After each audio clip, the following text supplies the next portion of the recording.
Hello and welcome to Champion Reviews. We just got finished watching the first part of Mutant Agenda. The title of the episode, Mutant Agenda. I just said that. The second part is called Mutants Revenge. Oh, really? Yeah. It was Mutant Agenda as well. Oh, well. It's part of the Mutant Agenda storyline. Yeah. Now, this storyline this episode at least, is continuing the storyline of Spider-Man's X gene has been activated and it's mixing with his spider genetics, and it's going to turn him into, well, a man-spider freak. And the thing is, he goes to the Xavier Institute to plead for a cure for his kind of mutant problem. Because they're the people who know the most about mutant genetics. Or at least to the public mind. Now, Xavier in the 90s cartoon is typically a jerk, who with a hot temper, who's often yelling at people for no reason. It's one of my least favorite interpretations of Xavier. He's nothing like in the comics. But in this episode, he immediately starts with, "Sorry, but I'd love to help you, but I understand your problem, but I can't. I don't know how. This isn't the... This is out of my field." Like, I've never worked to try and suppress or eliminate the mutant gene because it goes against everything I stand for. well, what he says is, "I wish I could help you, but I don't know how." Exactly. Like, he's got the resources to try and find a cure, but by the time he gets one, it'll be probably too late. Mm-hmm. And that's where, like, I actually like Xavier in this episode. Now, what I really like... And all he'd need is for someone like Mystique or Juggernaut to come stomping in to swipe it. Yeah. After Spider-Man's already become a man-spider. But what's also interesting is that you have, in the meantime, Landon, who's getting blackmailed by Hobgoblin, because Landon wants to commit genocide rather than create a army of mutates for Kingpin. And you have, meanwhile, because Kingpin looks at mutants and mutates as nothing but human weapons, Hank McCoy feels sympathy for Peter because he sympathizes with Peter. Because Hank was almost in that same situation. And he was fearful, and he took his own serum. In the hopes of curing himself of his mutancy, it did the opposite. Which is kind of ironic because this is foreshadowing what Peter's going to do with Dr. Crawford's cure. And then you have...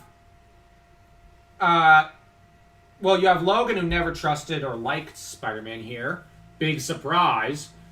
But Hank gives Peter advice, and you can see almost a father-son or nephew-uncle type relationship forming there. I really do like the two. And I'm going to be honest, when I saw this show as a kid, Hank McCoy's eloquency and just the sheer generosity of spirit wooed me as a kid and made me go, oh, wow, I want to be like him to an extent. Like, I want to be smart like that. I want to be as well-read and literate as him.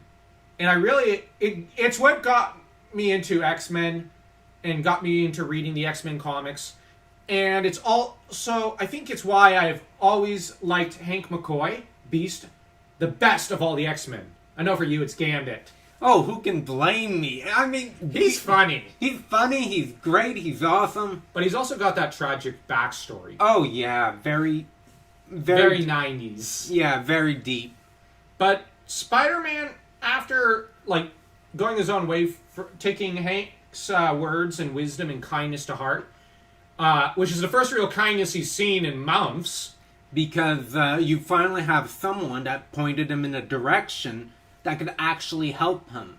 Yeah. Hank doesn't realize that his old childhood friend Landon has gone a little nuts. Now, these episodes are also the only ones in the two 90s cartoons that actually explore Hank McCoy as a character. Exploring his backstory. Because I don't think the X-Men cartoon explored too deeply into it. But here we learned that Hank grew up with Herbert Landon, and that the two went to college together and were best friends their entire lives.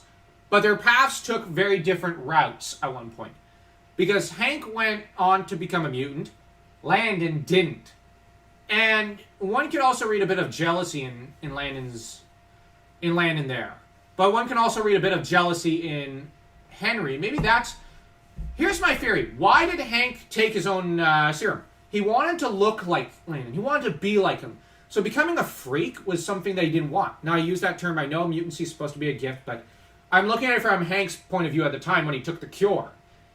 And he was envious of Landon. But in turn, maybe Landon was envious of Hank McCoy in some ways.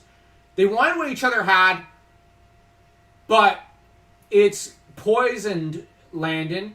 And Hank, when he finally let go of envy, became a better man for it. A more human person. Now, as to Peter, realizing he may not have a cure... Now, he's going to stake his hopes on Landon, but he, at the same time, is almost ready to give up. And he says, okay, this is my last shot here. Now, he says goodbye to Mary Jane, going, oh, I really want to be with you, but I can't with this looming over my head. He closes the door when he comes home to May, and he's like, I'm sorry, if I turn into a man-spider, I can't afford to risk Aunt May. And I love the scene when he finds that picture of Uncle Ben in the hallway and goes, of course, I can't say goodbye to you. I can't leave without saying goodbye to you, Uncle Ben. But then he thinks back, and I love the flashback. It's like, what, did you think it would be easy, son? Well, you know my rotten luck, referencing the Parker luck in the comics, or Peter's superstitious belief in it, whenever his life goes wrong. And you have Uncle Ben. I love how he scolds him there. Now, come on, son. No, luck is nothing more than preparation, confidence, and, and an open mind, I think. And being prepared, being confident, and having an open mind. And I know you're prepared because I had a hand in it. And it's a more strict Uncle Ben than what we're used to, but he comes off more loving because of that. And you then have Peter, pulls up the fish because they're fishing together, and you have Uncle Ben. There, you see what happens when you're prepared? Now, he's right. And then then what does he tell Peter? And the flashback kind of continues into the present day when Peter is remembering the last part of that moment. And one of the last things Uncle Ben told him, where it's like, now you can do anything and accomplish anything, Peter. Just so long as you believe in yourself. You don't give up on yourself at any point in your life. And it's one of the most beautiful speeches in superhero history. And I love how Peter's really down in the dumps, and then he goes, you're right, Uncle Ben. I can't give up just yet. I have to try this one last go to try and secure my humanity, and I have to have faith in it. And it's a very beautiful moment. And, you don't see that anymore. Actually, I would argue in Spider-Man, they stopped doing that after 1997. And that's why the Spider-Man comics, you can say, ended in 1997 when Ben Reilly was killed off. So him dying and everything forward is non-canon for the most part, as far as I'm concerned. Because they twisted and perverted Peter Parker. They removed Ben from continuity, so that no longer means it's the 616 timeline. And they kept wishing away the marriage 2-3 times. And they tried to remove MJ a few times from continuity. So I'm just saying, the 616 timeline was the 1962 to 1997 Spider-Man timeline. And I'd even go as far as to say that maybe the cartoon should be regarded as the real canon. The main universe. Earth Prime of sorts for Marvel. Because this is how Spider-Man should be, to a large extent. Sorry, I need to go on that rant. In that tirade. But this story is so good. Now, it's a good crossover with the X-Men. And the fact that it does have the X-Men opening sometimes playing around in I love that song! It was once a ringtone on my cell phone. Why'd you take it off then? I switched cell phones. Put it back on! Yeah, I've been intending to do that, but I've been putting it off. I'll have to get the Spider-Man theme. But anyways, what's also great about this episode is also Landon, his intro into the series. He's going to be a major villain, but he's a more philosophical and shadowy villain of sorts to Spider-Man, and a philosophical threat. It's a pity he didn't show up more in the X-Men animated series. Yeah, I would have liked to see him clash with Hank a few more times. And even match wits with Xavier and Magneto. Yeah, and I'm not talking all the time Spider-Man X-Men crossovers. It could just be Landon crossovering. Yeah. Now, the voice actor has apparently celebrated his 80th year this year, which, happy birthday! I love that voice actor. He was also Ra's al Ghul in the 90s Batman animated cartoon. One of the best voices. The dude he's done so many other voices. He's done so many other roles. He's a perfect actor. And I think Shakespearean trained. And it shows. He's so high class. But Landon delivers a lecture on the mutant X gene, only for Hobgoblin to rain on the parade with pumpkin bombs. And he's upgraded his tech. I mean, the hand blasters. Yep. That is consistent with the comics that he has the finger blasters and everything. Yeah, he upgraded them in the comics eventually as well. Because I don't think he started originally with that. But then by the second issue, he was like, oh yeah, I gotta get this. I need this weapon to fight Spider-Man. And that's something I do like about Hobgoblin and Spider-Man. There's always escalation.